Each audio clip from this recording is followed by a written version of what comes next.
آج ہم پاکستان کے اندر جو کانسٹیٹیوشن میکنگ پروسیس ہے اسے ڈسکس کریں گے، اور یہ پروسیس ہم سٹارٹ کریں گے 1947 سے اور لے کر جائیں گے until the dissolution of first Constituent Assembly of Pakistan in 1954۔ آپ سب کو یاد ہوگا کہ کانسٹیٹیوئنٹ اسمبلی کا جو پہلا امپورٹنٹ ٹاسک تھا وہ آبجیکٹیو ریزولوشن کو پاس کرنا تھا۔ آبجیکٹیو ریزولوشن جب پاس ہو گئی 12 مارچ 1949 کو، تو اب کانسٹیٹیوئنٹ اسمبلی کے سامنے ایک فریم ورک آ گیا جس کو فالو کرتے ہوئے کانسٹیٹیوئنٹ اسمبلی نے یعنی دستور ساز اسمبلی نے پاکستان کے لیے فیوچر کانسٹیٹیوشن ڈیزائن کرنا تھا۔ اسی دن 12 مارچ 1949 کو پاکستان کی پہلی جو دستور ساز اسمبلی ہے اس نے BPC یعنی بیسک پرنسپلز کمیٹی اسٹیبلش کی۔ اس کے 24 ممبرز تھے، جن میں سے 21 مسلم ممبرز تھے اور 3 نان مسلم ممبرز تھے۔ اس کمیٹی کے اسپیکر تھے مولوی تمیز الدین خان، اور لیاقت علی خان اس کے وائس پریزیڈنٹ تھے۔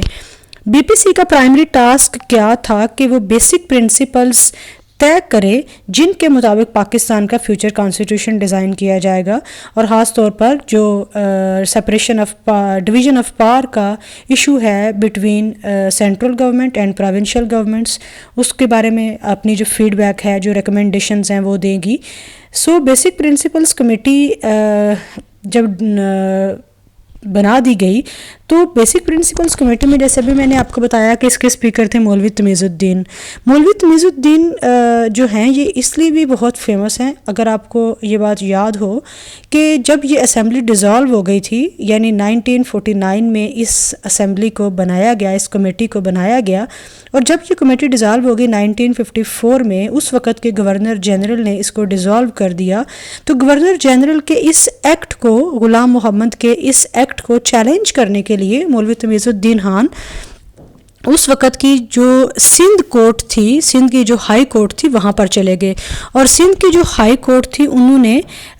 یہ فیصلہ دیا کہ جو گورنر جنرل غلام محمد کا ایکٹ تھا یہ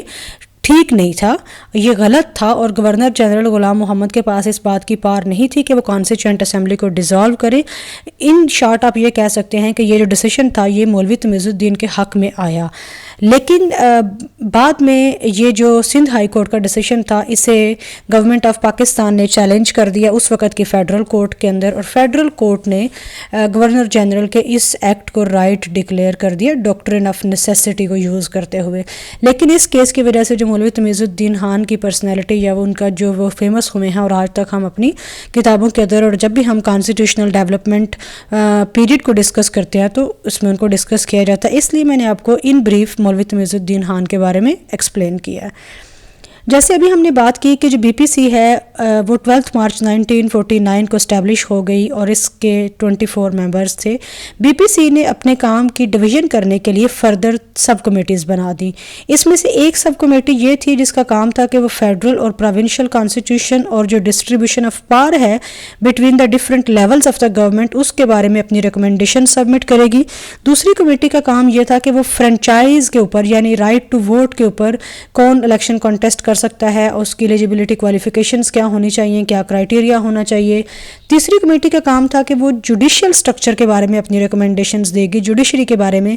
کتنی عدالتیں ہوں گی، کس عدالت کی کون سی جورسڈکشن ہوگی، کتنے ججز ہوں گے، ان کا اپوائنٹمنٹ پروسیجر کیا ہوگا۔ اس کے علاوہ اگر ہم دیکھیں تو ایک اور بورڈ بھی بنایا گیا، بورڈ آف تعلیمات اسلامیہ، کیونکہ جو شبیر احمد عثمانی تھے انہوں نے یہ کہا کہ ایک ایسی کمیٹی بھی ہونی چاہیے جو کہ اگر کوئی ایسا ایشو سامنے آتا ہے اسلامک پروویژنز کے متعلق تو وہ اس کے بارے میں انٹرپریٹیشن دے سکے۔ یہ جو بورڈ آف تعلیمات اسلامیہ بنایا گیا اس کے اندر 5 ممبرز تھے، اور ان 5 ممبرز کا کام کیا تھا؟ To advise on matters arising out of the objective resolution, کیونکہ آبجیکٹیو ریزولوشن جب پاس ہوئی تو آپ لوگوں کو یہ بات شاید معلوم ہوگی کہ اس میں جو سورینٹی ریسٹس ود اللہ یہ کلاس تھی، اس کے اوپر جو نان مسلم ممبرز تھے BPC کے انہوں نے بہت ناٹ BPC کانسٹیٹیوئنٹ اسمبلی کے جو نان مسلم ممبرز تھے انہوں نے آبجیکشن کیا تھا، ان کے بہت سارے کنسرنز تھے، اعتراضات تھے۔ اس لیے اگر اس طرح کے کوئی پرابلمز پیدا ہوتے ہیں تو ان پرابلمز کو سالو کرنے کے لیے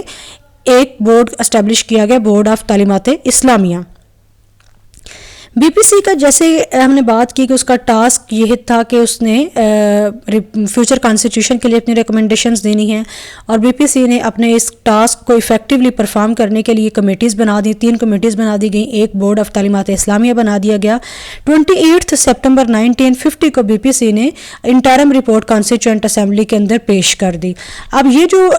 سپٹمبر 1950 کے اندر انٹرم رپورٹ پیش کی گئی، اس کے سیلینٹ فیچرز ہم ڈسکس کریں گے۔ اس کا فرسٹ سیلینٹ فیچر یہ تھا کہ جو آبجیکٹو ریزولوشن ہے اسے کانسٹیٹیوشن کا حصہ بنایا جانا چاہیے، اور جو آبجیکٹو ریزولوشن ہے یہ directive principles of state policy کے طور پر کام کرے گی، یعنی یہ DPSP کے طور پر کام کرے گی۔ فیوچر میں جتنے بھی پالیسیز بنائی جائیں گی وہ پالیسیز کے لیے ڈائریکشنز کہاں سے لی جائیں گی؟ آبجیکٹو ریزولوشن سے۔ دوسرا اس کا فیچر یہ تھا کہ پاکستان ایک فیڈرل کنٹری ہونا چاہیے، نہ کہ ایک یونٹری کنٹری ہونا چاہیے۔ تیسرا فیچر یہ تھا کہ جو سینٹرل لیجسلیچر ہوگی وہ بائی کیمرل ہوگی، یہ 2 ہاؤسز پر مشتمل ہوگی۔ اپر ہاؤس کو ہاؤس آف یونٹ کہا جائے گا اور لوئر ہاؤس کو ہاؤس آف پیپل کہا جائے گا۔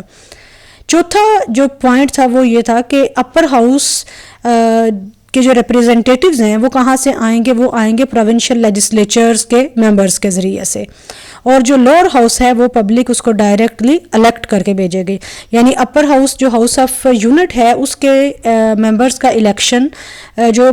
متعلقہ صوبائی اسمبلیوں کے ممبران ہیں وہ کریں گے، اور جو لوور ہاؤس ہے اسے پورے ملک سے پبلک جو ہے وہ ڈائریکٹلی اس کے ریپریزنٹیٹیوز کو الیکٹ کر کے بھیجے گی۔ دونوں جو ہاؤسز کا ٹینیور ہے وہ 5 سال رکھا گیا، اور جو امپورٹنٹ پوائنٹ ہے وہ یہ ہے کہ دونوں ہاؤسز کی پاورز ایکول رکھنے کی ریکمنڈیشنز دی گئیں اس 1950 کی جو پہلی رپورٹ تھی اس کے اندر۔ جہاں تک بات تھی بجٹ یا مانیٹری بلز کے بارے میں، تو یہ کہا گیا کہ ایسے تمام معاملات کا بلوں کا فیصلہ کیا جائے گا جوائنٹ سیشن میں، یعنی دونوں ہاؤسز کے اکٹھا سیشن بلایا جائے گا، اور اس میں جتنے بھی مانیٹری بلز ہیں، مالیاتی بل ہیں، وہ پاس کیے جائیں گے۔ ہیڈ آف دا اسٹیٹ جو ہے وہ بھی جوائنٹ سیشن کے ذریعے سے الیکٹ ہوگا، اور اس کا ٹینیور 5 سال ہوگا، اور وہ پرائم منسٹر کی ایڈوائس کے مطابق کام کرے گا۔ فیڈرل لیجسلیچر کے پاس اس بات کی اتھارٹی ہوگی کہ وہ ہیڈ آف دا اسٹیٹ کو ریموو کر سکے، کیونکہ federal legislature he had of the state کو اپوائنٹ بھی کر رہی ہے جوائنٹ سیشن کے اندر۔ سو یہ کہا گیا کہ اگر ہیڈ آف دا اسٹیٹ یعنی کہ پریزیڈنٹ کو ریموو کرنے کی ضرورت پڑتی ہے تو وہ اختیار بھی فیڈرل لیجسلیچر کے پاس ہوگا۔ ہر ایک پروونس کی اپنی لیجسلیچر ہوگی، اور وہ لیجسلیچر یونی کیمرل ہوگی۔ سینٹرل لیجسلیچر بائی کیمرل ہوگی، لیکن پروونشل لیجسلیچرز یونی کیمرل ہوں گی، اور ان پروونشل لیجسلیچرز کے ممبرز کو رسپیکٹیو جو پاپولیشن ہے اس پروونس کی وہ الیکٹ کرے گی۔ پوائنٹ نمبر 10 یہ تھا کہ head of the provincial legislature, یہ مطلب گورنر، اس کو head of the state elect کرے گا، اسے اپوائنٹ کرے گا 5 سال کے لیے، اور جو head of the provincial legislature یعنی کہ گورنر ہوگا وہ چیف منسٹر کی ایڈوائس کے مطابق کام کرے گا، یعنی سیم ہی پیٹرن ہے جیسا کہ فیڈرل لیول پہ سجیسٹ کیا گیا تھا۔ لیجسلیٹو جو پاورز تھیں انہیں 3 لسٹس میں ڈیوائیڈ کرنے کی سفارش کی گئی۔ فیڈرل لسٹ کے اندر کہا گیا کہ 67 سبجیکٹس ہوں گے، یعنی فیڈرل لسٹ وہ لسٹ ہے جس کے اوپر فیڈرل گورنمنٹ قانون سازی کرنے کی مجاز ہے، قانون سازی کرنے کا اختیار رکھتی ہوگی۔ جو پروونشل لسٹ ہے اس کے اندر 35 آئٹمز یا سبجیکٹس ایڈ کیے گئے، اور پروونشل لسٹ کا مطلب یہ ہے کہ ان تمام آئٹمز کے اوپر جو لا میکنگ کا پاور ہے، جو قانون سازی کرنے کا اختیار ہے، وہ صوبائی اسمبلیوں کے پاس ہوگا، صوبائی حکومتوں کے پاس ہوگا۔ جبکہ کنکرنٹ لسٹ کے اندر 37 آئٹمز رکھے گئے۔ کنکرنٹ لسٹ وہ لسٹ ہوتی ہے جس پہ سینٹرل گورنمنٹ اور پروونشل گورنمنٹس دونوں کو قانون سازی کرنے کا اختیار ہوتا ہے، لیکن پاکستان کے کیس میں ہمیشہ جو اسینڈنسی ہے، جو برتری ہے، وہ سینٹرل گورنمنٹ کو دی جاتی ہے اگر کنکرنٹ لسٹ کے کسی آئٹم میں کے بارے میں لا میکنگ کرتے ہوئے کوئی کانفلکٹ پیدا ہو جاتی ہے، تو ہمیشہ جو سپیریئر پوزیشن ہے وہ سینٹرل گورنمنٹ کی ہوگی۔ جو ریزیڈری پاورز تھیں وہ سینٹرل گورنمنٹ کو دے دی گئیں۔ ریزیڈری پاورز کا مطلب کیا ہے کہ وہ تمام پاورز جو کہ قانون بناتے ہوئے اس کے اندر لکھنے سے رہ گئیں یا ان کو نہیں لکھا گیا یا فیوچر میں ان کی ضرورت پڑ سکتی ہے، یعنی بقیہ ماندہ۔ فیڈرل لسٹ کے اندر بھی وہ نہیں ہے، پروونشل لسٹ کے اندر بھی وہ نہیں ہے، اور کنکرنٹ لسٹ کے اندر بھی وہ نہیں ہے۔ تو اس کے علاوہ جو باقی پارٹس بچ گئیں وہ دے دی گئیں کس کو؟ سینٹرل گورنمنٹ کو۔ اگر کوئی ڈسپیوٹ پیدا ہو جاتا ہے دونوں ہاؤسز کے درمیان یعنی اس چیز کے اوپر کہ اس پر قانون سازی کرنے کا اختیار اپر ہاؤس کے پاس ہے یا لوور ہاؤس کے پاس ہے یا پروونسز کے پاس ہے یا پھر سینٹرل گورنمنٹ کے پاس ہے، تو پھر ایسی صورتحال میں جو سپریم کورٹ ہوگی وہ کانسٹیٹیوشن کی تشریح کرے گی، کانسٹیٹیوشن کی انٹرپریٹیشن کرے گی۔ کانسٹیٹیوشن کو امینڈ کرنے کا جو پروسیجر تھا وہ ویری ریجڈ، یعنی بہت ہی سخت اور بہت ہی غیر لچکدار متعارف کروانے کی سجیشن دی گئی، اور یہ کہا گیا کہ اگر کانسٹیٹیوشن کے اندر امینڈمنٹ کرنی ہے، ترمیم کرنی ہے، تو اس کے لیے سینٹرل گورنمنٹ کے علاوہ جو پروونشل لیجسلیچرز ہیں ان کی اپروول بھی ہونی چاہیے۔ ہیڈ آف دا اسٹیٹ کو اس کے علاوہ کچھ ایڈیشنل پاورز بھی دی گئی، لائک کہ وہ کانسٹیٹیوشن کو ایبروگیٹ کر سکتا ہے اور آرڈیننسز ایشو کر سکتا ہے ایمرجنسی سچویشن میں۔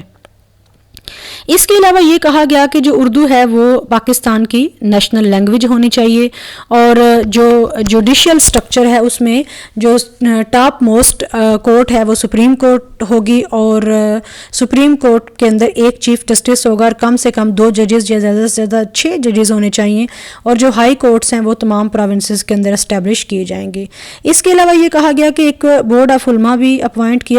بنایا جائے گا، اور اس کو اپوائنٹ کرے گا ہیڈ آف دا اسٹیٹ اور پروونشل گورنرز، تاکہ وہ دیکھتے رہیں کہ جتنے بھی قوانین بنائے جا رہے ہیں وہ سارے قرآن اور سنہ کے مطابق ہیں یا نہیں ہیں۔ اب یہ جو پہلی رپورٹ تھی جو کہ 1950 میں لیاقت علی خان نے پریزنٹ کی تھی اسمبلی کے اندر، اس کے اوپر بہت سویئر ریاکشن آیا۔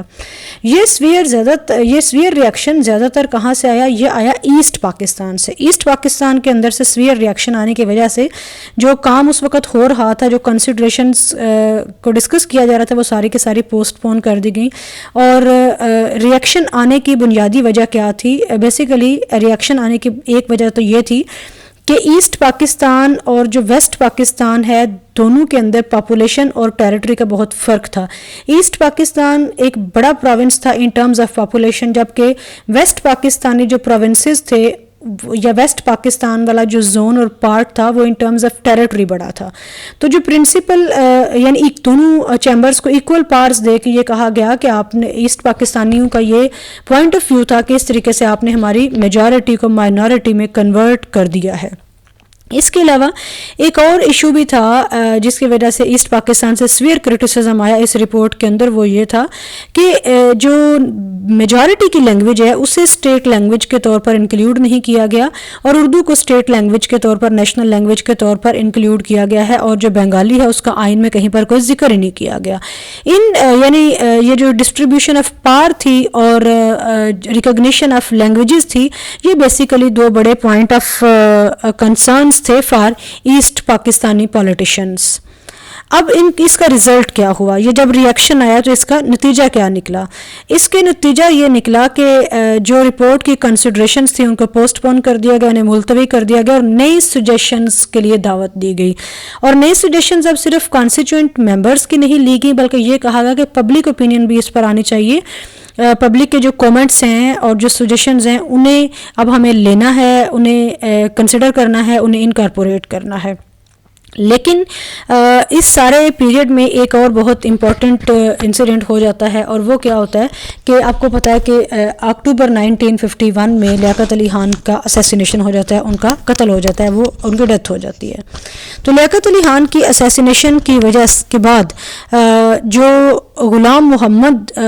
تھے وہ گورنر جنرل بن گئے، اور خواجہ ناظم الدین پرائم منسٹر بن گئے۔ پہلے لیاقت علی خان پرائم منسٹر تھے، لیکن لیاقت علی خان کے اسیسینیشن کی وجہ سے جو پرائم منسٹر کا عہدہ ہے وہ خالی ہو گیا، تو ناظم الدین نے سٹیپ ڈاؤن کیا گورنر جنرل کی پوسٹ سے پرائم منسٹر کی پوسٹ پہ، اور غلام محمد جو تھے وہ گورنر جنرل بن گئے۔ غلام محمد اور ناظم الدین کی جو پرسنالٹیز ہیں یہ دونوں ایک دوسرے سے بہت ڈفرینٹ تھی۔ ناظم الدین ریلیٹیولی ایک پیس مائنڈیڈ اور کام اور کول پرسنالٹی تھے، جبکہ غلام محمد جو تھے انہیں ہر ایک کسی کے اوپر اپنی بات منوانے کا اور ہر کسی کے اوپر اپنی ول کو امپوز کرنا، اور اس طرح سے ان کی پرسنالٹی تھی۔ اب دیکھتے ہیں کہ ان دونوں کی پرسنالٹیز کی وجہ سے اور خواجہ ناظم الدین کے ڈفرینٹ میٹرز کے اوپر جو پولیٹیکل ٹینشنز تھیں انہیں وائزلی ٹیکل نہ کرنے کی وجہ سے کس طریقے سے وہ سارے کے جو سرکمسٹانسز اور تھے وہ غلام محمد کے لیے ایک بہترین موقع ثابت ہوئے، انہوں نے غلام محمد کے لیے اپرچونٹیز پیدا کی۔ جیسے کہ ابھی ہم نے بات کی کہ جب پہلی رپورٹ کے اوپر ایک سویئر کرٹیسزم آیا لیاقت علی خان کے زمانے میں ہی ایسٹ پاکستان کی طرف سے، تو پبلک سجیشنز لینے کے لیے، پبلک اوپینین لینے کے لیے کمیٹی بنائی گئی. تو یہ جو کمیٹی تھی اس کا کام کیا تھا کہ یہ جو انارمس سجیشنز آ رہی ہیں ڈفرینٹ جورسٹس کی طرف سے، ڈفرینٹ اسٹیک ہولڈرز کی طرف سے، ان کو ایگزامن کرے، اور ایگزامن کرنے کے بعد جو ایک پریویس رپورٹ ہے اس کے لوپ ہولز کو اوور کم کرتے ہوئے ایک اپ ڈیٹڈ جو ورژن ہے اس رپورٹ کا یا ایک نیو رپورٹ جو ہے وہ پیش کرے. یہ جو سب کمیٹیز تھیں جنہوں نے ان ساری سجیشنز کو ایگزامن کرنا تھا اور ان کو انکارپوریٹ کرنا تھا، انہوں نے تقریباً 15 ماہ لے لیے اپنی فائنڈنگز کو سبمٹ کرنے میں. اور جو دوسری رپورٹ ہے وہ 22 دسمبر 1952 میں جا کے مکمل ہوئی اور کانسٹیٹیوئنٹ اسمبلی آف پاکستان کے سامنے پیش کی گئی. بی پی سی کی جو دوسری رپورٹ ہے وہ دسمبر 1952 میں کانسٹیٹیوئنٹ اسمبلی آف پاکستان کے سامنے پیش ہوئی. اب ہم دوسری رپورٹ کو ڈسکس کرتے ہیں. دوسری رپورٹ کے جو امپورٹنٹ فیچرز تھے اس میں سے نمبر 1 کیا تھا کہ آبجیکٹو ریزولوشن کو جو فیوچر کانسٹیٹیوشن آف پاکستان ہوگا اس میں ایز اے پریمبل ایڈ کیا جائے گا، اور یہ جو آبجیکٹو ریزولوشن ہے یہ directive principles of state policy کے طور پر اپنا کام کرے گی. اور اس کے علاوہ یہ کہا گیا کہ کوئی بھی جو قانون قرآن اور سنہ کے خلاف ہوگا وہ انویلڈ ہوگا. نمبر 2 پہ یہ کہا گیا کہ جو ہیڈ آف دا اسٹیٹ ہے وہ مسلم ہونا چاہیے. اب یہ ڈفرینس آ رہا ہے پہلی رپورٹ سے جو کہ 1950 میں پریزنٹ کی گئی، اس میں ہیڈ آف دا اسٹیٹ کے مسلم ہونے کے بارے میں کوئی بات نہیں کی گئی تھی، لیکن جو سیکنڈ رپورٹ ہے جو کہ دسمبر 1952 میں پیش کی گئی اس میں یہ کیٹیگوریکلی سجیسٹ کیا گیا کہ جو ہیڈ آف دا اسٹیٹ ہے یعنی پریزیڈنٹ ہے اس کے لیے مسلمان ہونا ضروری ہوگا. اور اس کو جو پریزیڈنٹ کا جو الیکشن ہے وہ جوائنٹ سیشن کے ذریعے سے ہی ہوگا. فیڈرل لیجسلیچر کے جو دونوں ہاؤسز ہیں وہ اسے 5 سال کے ٹرم کے لیے الیکٹ کریں گے. جو سیٹس ہیں وہ ہاؤس آف پیپل میں ڈفرینٹ کمیونٹیز کو بھی الاٹ کی جائیں گی، یعنی جو نان مسلم کمیونٹیز ہیں ان کے لیے بھی کچھ سیٹس ریزرو رکھی جائیں گی. جو ورڈ یونٹ ہے یہ انٹروڈیوس کروایا گیا، اور ورڈ یونٹ کا مطلب یہ تھا کہ ایک پروونس کے لیے بھی یوز ہو رہا ہے، کیپٹل سٹی کے لیے بھی یوز ہو رہا ہے، یعنی اس کے علاوہ جو ادر فیڈریٹنگ یونٹس ہیں ان کے لیے بھی یوز ہو رہا ہے. اس میں ڈفرینٹ جو ٹرائبل ایریاز تھے، ڈفرینٹ جو اسٹیٹس تھیں لائک اسٹیٹ آف بہاول پور تھی، اسٹیٹ آف خیرپور وغیرہ تھی. اور جو لوور ہاؤس ہے اس کا ٹینیور بھی 5 سال ہی ہوگا. جو اپر چیمبر تھا اس کے اندر یہ کہا گیا کہ اس کے 120 ممبر ہوں گے، ہاؤس آف یونٹس کے 120 ممبرز ہوں گے، اور یہ جو 120 ممبر ہیں یہ جو ہے یہ اپر چیمبر کے ممبرز ہوں گے. اس کے علاوہ کیا کہا گیا کہ جو ایسٹ بنگال لیجسلیچر ہے یعنی ایسٹ بنگال کے جو پروونشل لیجسلیچر ہے وہ 60 ممبرز الیکٹ کرے گی، اور جو باقی 60 ممبرز ہوں گے وہ باقی پروونسز سے لیے جائیں گے جو ویسٹ پاکستانی پروونسز سے، یعنی پنجاب سے لیے جائیں گے، سندھ سے لیے جائیں گے، دیجن NWFP سے لیے جائیں گے، بلوچستان جو کہ کمشنر پروونس تھا وہاں سے، state of Khairpur, state of Bahawal پور، اور اس طرح باقی جو ٹرائبل ایریاز ہیں. جو ہاؤس آف پیپل ہے اسے زیادہ پاورز دی گئیں، اور یہ کہا گیا کہ ہاؤس آف پیپل 400 ممبرز پر مشتمل ہوگا، 200 ممبرز ویسٹ پاکستان سے آئیں گے اور 200 ایسٹ پاکستان سے آئیں گے. اب یہاں پر ایک چیز بہت ہی ضروری ہے آپ کو سمجھنا اور یاد رکھنا کہ ایک طرح کا پرنسپل آف پیرٹی انٹروڈیوس کروایا جا رہا ہے، کیونکہ اپر چیمبر میں 120 ممبرز کی بات ہو رہی ہے اور 60 ممبرز ایک پروونس سے آ رہے ہیں، اور جو ریسٹ 60 ممبرز ہیں وہ باقی تمام ویسٹ پاکستانی پروونسز سے لینے کی بات کی جا رہی تھی. اسی طرح سے جو لوور چیمبر ہے اگرچہ اس کو زیادہ پاورز دینے کی بات تو کی گئی، لیکن جو ریپریزنٹیشن تھی وہ ایکول تھی، یعنی ایسٹ پاکستان سے بھی ایکول نمبر آف ریپریزنٹیٹیو آئیں گے ان دا لوور چیمبر، اور ویسٹ پاکستان کے تمام پروونسز اور یونٹ سے ایکول نمبر آف ریپریزنٹیٹیوز آئیں گے. اسی طرح سے یہ کہا گیا کہ ہر ایک جو یونٹ ہے اس کا چیف منسٹر ہوگا اور ایک اس کی کونسل آف منسٹرز ہوگی، اور جس کو اپوائنٹ کرے گا head of the state, head of that unit, یعنی اس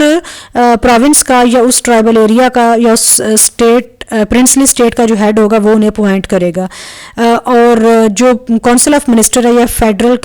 پروونشل کیبنٹ ہے اسے چیف منسٹر کی ایڈوائس کے مطابق اپوائنٹ کیا جائے گا. اس کے علاوہ اگر ہم نیکسٹ فیچر کی بات کریں تو اس میں کیا تھا کہ جب فیڈرل لیجسلیچر ان سیشن نہیں ہوگی تو ہیڈ آف دا اسٹیٹ کے پاس یہ پار ہوگی کہ وہ آرڈیننسز جاری کر سکتا ہے, ایگزیکٹو آرڈرز جاری کر سکتا ہے, اور جو ہیڈ آف دا اسٹیٹ ہے وہ لوور چیمبر کو, ہاؤس آف دا پیپل کو, کونسل آف منسٹرز کی ایڈوائس پہ ڈیزالو بھی کر سکتا ہے. اب یہاں پہ صرف پرائم منسٹر کے ایڈوائس پہ ڈیزالو کرنے کی بات نہیں ہو رہی, جو پوری کیبنٹ ہے اس کی ایڈوائس پر ڈیزالو کرنے کی بات ہو رہی ہے. اور جو سپریم کورٹ کا چیف جسٹس ہوگا اسے head of the state appoint کرے گا, اور اس کے علاوہ جو باقی 6 ججز ہوں گے انہیں بھی head of the state appoint کرے گا, but with consultation of chief justice. اس کے علاوہ جو فیڈریشن کے سول سرونٹس ہیں انہیں, اور جو پروونشل یونٹس کے سول سرونٹس ہیں انہیں یہ گارنٹیز دی گئیں کہ ان کے اگر جو رینکس ہیں انہیں ڈاؤن گریڈ کیا جا رہا ہے تو انہیں اس کا ریزن بتایا جائے گا, یعنی وداؤٹ ریزن انہیں نہ تو ڈسمس کیا جائے گا, نہ انہیں ان کی پوسٹ سے ریموو کیا جائے گا, اور نہ ہی انہیں ان کی پوسٹ سے ڈاؤن گریڈ کیا جائے گا. یہ جو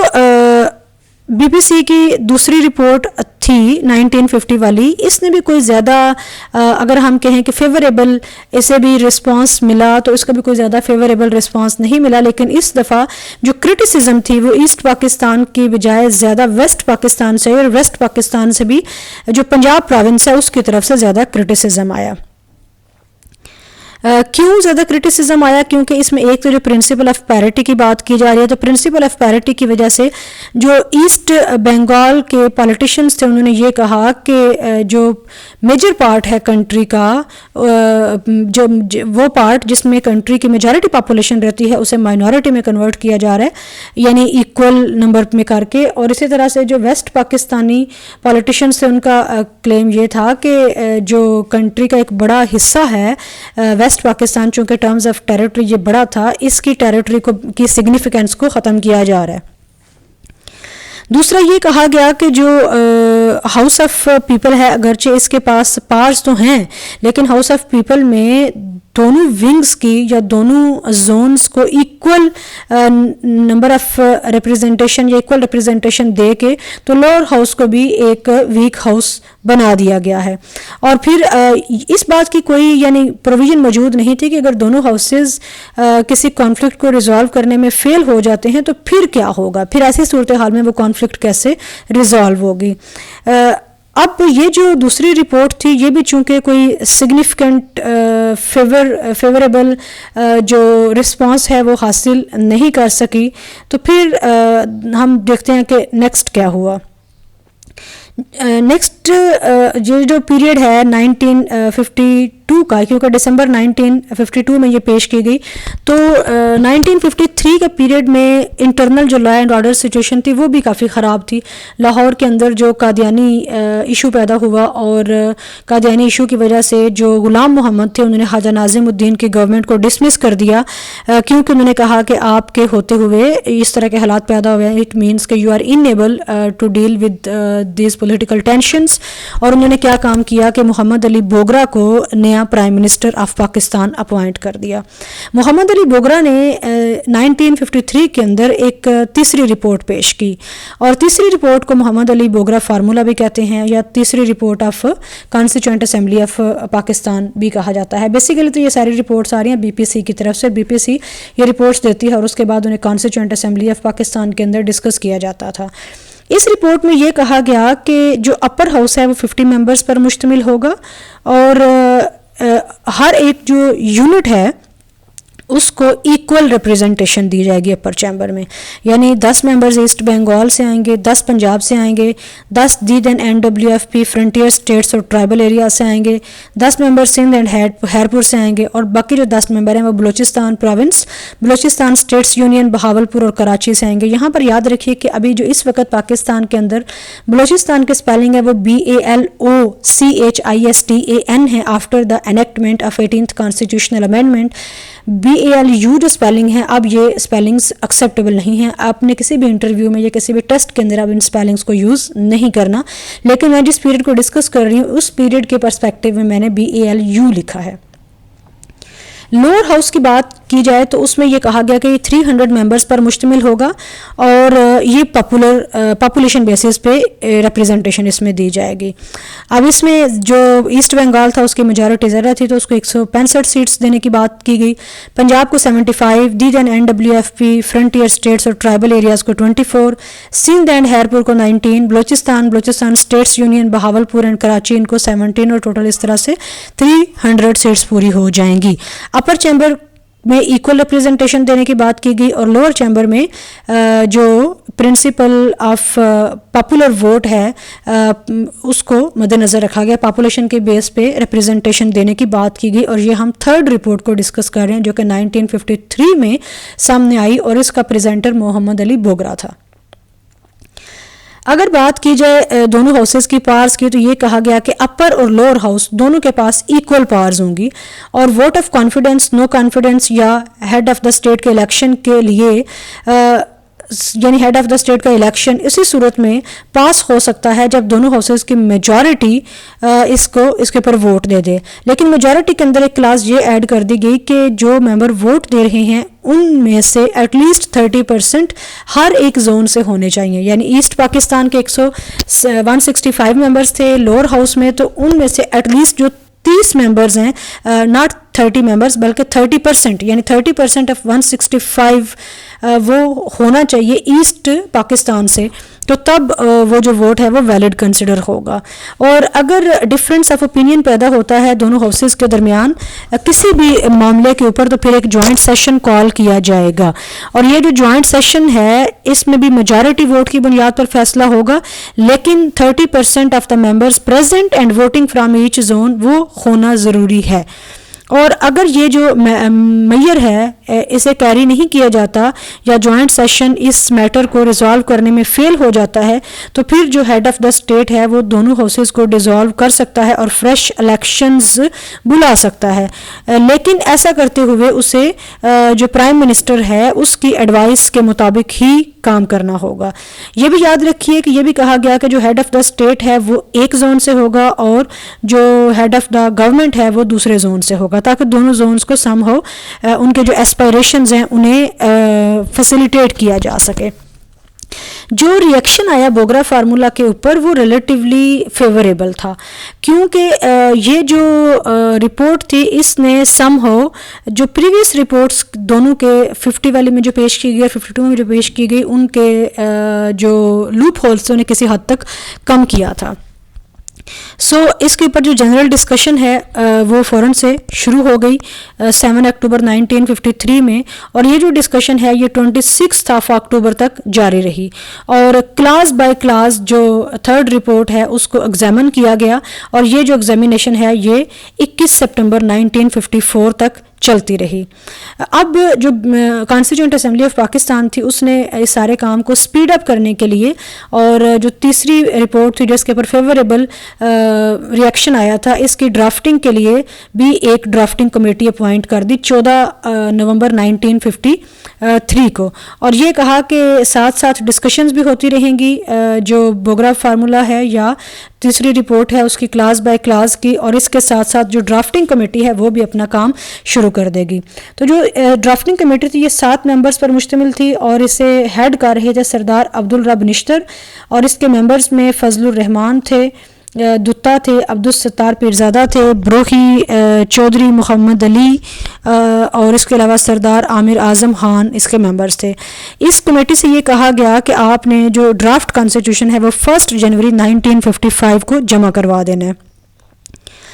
اگر ہم بات کریں کہ یہ جو interim report of the B P C تھی جس میں یعنی جو تیسری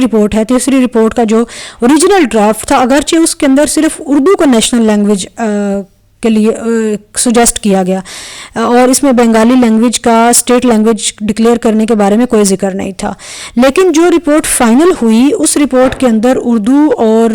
بنگالی دونوں کو اسٹیٹ لینگویجز بنانے کی سجیشن تھی کیونکہ 7 مئی 1954 کو محمد علی بوگرا نے ایک موشن پیش کیا اسمبلی کے اندر اور ایک امینڈمنٹ اس وجہ سے آ گئی اور اس امینڈمنٹ نے یہ کہا کہ both Urdu and Bengali were declared to be the national languages of the republic اور یہ بھی کہا گیا کہ جو ہیڈ آف دا اسٹیٹ ہے اسے اس بات کا اختیار دیا جائے گا کہ وہ کسی بھی پروونشل لینگویج کو نیشنل لینگویج کا اسٹیٹس دے سکتا ہے، اور جو لیجسلیٹو اسمبلیز کے ممبرز ہیں وہ اپنی اوپینین کو اردو میں، بنگالی میں ایکسپریس کر سکتے ہیں ان ایڈیشن ٹو انگلش. یعنی ضروری نہیں ہے کہ انہوں نے اپنی بات صرف اردو میں ہی کرنی ہے یا انگلش میں بھی کرنی ہے، وہ اپنی بات بنگالی میں بھی کر سکتے ہیں. بی پی سی کی یہ جو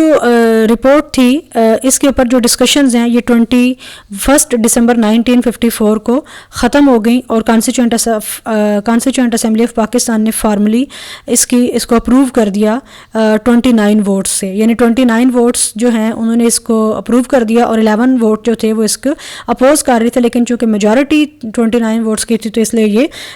21 سپٹمبر 1954 کو پاس ہو گئی. اگر ہم اس کو تھوڑا سا کریٹیکلی ایویلیویٹ کریں بوگرا فارمولا کو، تو ہم یہ کہہ سکتے ہیں کہ it was a sort of constitutional draft upon which the actual constitution was to be based. اور یہ ایک ایسا ڈاکیومنٹ تھا جس نے پریویس رپورٹس کی جو مسٹیکس تھیں ان کو ایک بہت حد تک ختم کر دیا تھا، کم کر دیا تھا. 21 سپٹمبر 1954 کو جب یہ ڈسکشنز کمپلیٹ ہو گئیں تو جو کانسٹیچوئنٹ اسمبلی آف پاکستان ہے اس کا جو سیشن ہے وہ ایڈجرن کر دیا گیا، اور یہ کہا گیا کہ 27 اکتوبر کو یہ سیشن دوبارہ ہوگا جب ڈرافٹنگ کمیٹی اپنا جو ڈرافٹ ہے وہ پیش کر دے گی. لیکن غلام محمد کے کچھ اور ہی آئیڈیاز تھے اور کچھ اور ہی پلانز تھے، وہ اپنی جو پارس تھیں انہیں ختم ہوتا ہوا یا کم ہوتا ہوا دیکھنے کے لیے ابھی بالکل بھی تیار نہیں تھے. ان کا جو آبجیکشن تھا اس وقت کے گورنر جنرل غلام محمد کا وہ 3 چیزوں کے اوپر تھا. پہلا آبجیکشن یہ تھا کہ Constituent Assembly of Pakistan had appropriated to itself the power to make constitutional provisions for the whole of the Federation of Pakistan. کہ یعنی جو کانسٹیٹیوشن یعنی اصل میں اس میں آپ سمپل یہ سمجھیں کہ کانسٹیٹیوشن میکنگ پروسیس میں یا امینڈمنٹ کرنے کے پروسیس میں جو گورنر جنرل تھا اس کی پاورز کو کافی حد تک کم کر دیا گیا. سجیشن یہ دی گئی تیسرے رپورٹ کے اندر، جس میں ہم نے کہا کہ ڈسکشنز بھی کمپلیٹ ہو گئی، ڈبیٹ بھی کمپلیٹ ہو گئی. دوسرا کنسرن کیا تھا کہ Council of Ministers to be the sovereign executive of the state and bound the Governor General to act on the advice of the Prime Minister. یعنی گورنر جنرل کا جو آفس تھا وہ پرائم منسٹر کے office کا subordinate up to some extent, اس لیے کیونکہ اب جو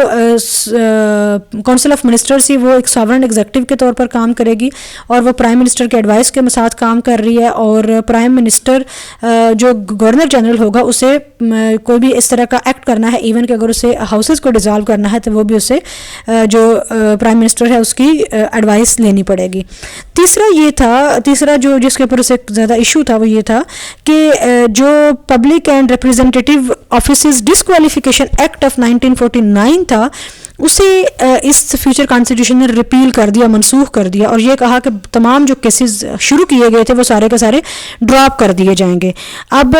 گورنر جنرل غلام محمد کو یہ نظر آ رہا تھا کہ میری جو پاورز ہیں یہ تو مکمل طور پر ختم ہو جائیں گی.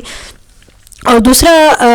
ایک یعنی اور اگر ہم پوائنٹ کو دیکھیں تو وہ یہ تھا کہ گورنر جنرل غلام محمد ریلیٹیولی پرو یو ایس تھا، اور جو پرائم منسٹر محمد علی بوگرا تھے یہ